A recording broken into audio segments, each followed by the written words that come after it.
Once upon a time, in a small, bustling village nestled between lush green hills, there lived a young boy named Kweku and his mother, Esi.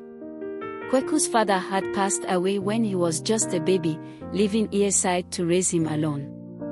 Though life was tough, Esi was a hard worker, always putting Kweku's needs above her own. Esi worked as a seamstress, stitching clothes for the villagers. Her days were long and her nights even longer, as she often stayed up late under the flickering light of a kerosene lamp, finishing her work. Despite the struggles, Esi never let Kweku feel the weight of their poverty. She always found a way to keep him happy, whether by making his favorite meals or telling him bedtime stories about wise animals and brave heroes. As Kweku grew older, he started to notice the sacrifices his mother made. He would see her skipping meals, pretending she wasn't hungry, just so he could eat. Her hands were calloused and her back bent from years of hard work, but she never complained. One day, Kweku was given an opportunity that could change his life forever.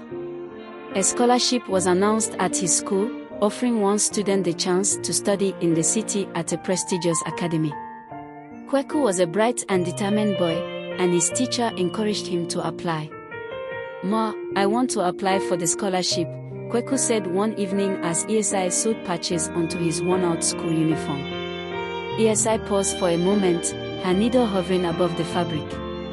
She knew that sending Kweku to the city would mean even greater sacrifices. The scholarship covered tuition, but she would need to find money for his books, uniforms, and other expenses. Still, she smiled and said, "Go for it, my son. I will do whatever it takes to support you." Kweku worked tirelessly, studying day and night. When the results were announced, he was overjoyed to learn that he had been chosen. He ran home to tell his mother, his face glowing with excitement. But behind Esi's proud smile was a storm of worry.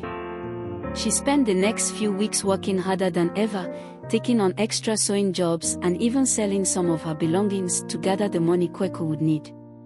On the day Kweku was to leave for the city, Esi packed his things and handed him a small bundle of food for the journey. As he boarded the bus, he looked back at his mother, standing alone by the roadside, her hands clasped tightly together. She waved and smiled, but Kweku could see the tears glistening in her eyes. Life in the city was challenging for Kweku. The lessons were harder, and he often felt out of place among the wealthy students. But he remembered his mother's sacrifices and used them as motivation to work even harder. Years passed, and Kweku graduated at the top of his class. He secured a well-paying job and decided it was time to repay his mother for everything she had done. He returned to the village in a shiny car, wearing fine clothes. The villagers marveled at how far he had come. But when Kweku arrived at their small, run-down home, he found his mother sitting outside, her hands still busy sewing. Her hair had turned grey, and her back was even more bent, but her eyes lit up when she saw him. "Ma, I've come to take you away from all this," Kweku said, tears streaming down his face. "You'll never have to work another day in your life." Esi smiled and wiped his tears away. "My son, seeing you succeed is all the reward I need. But if you wish to make me happy, use your success to help others, just as I have helped you."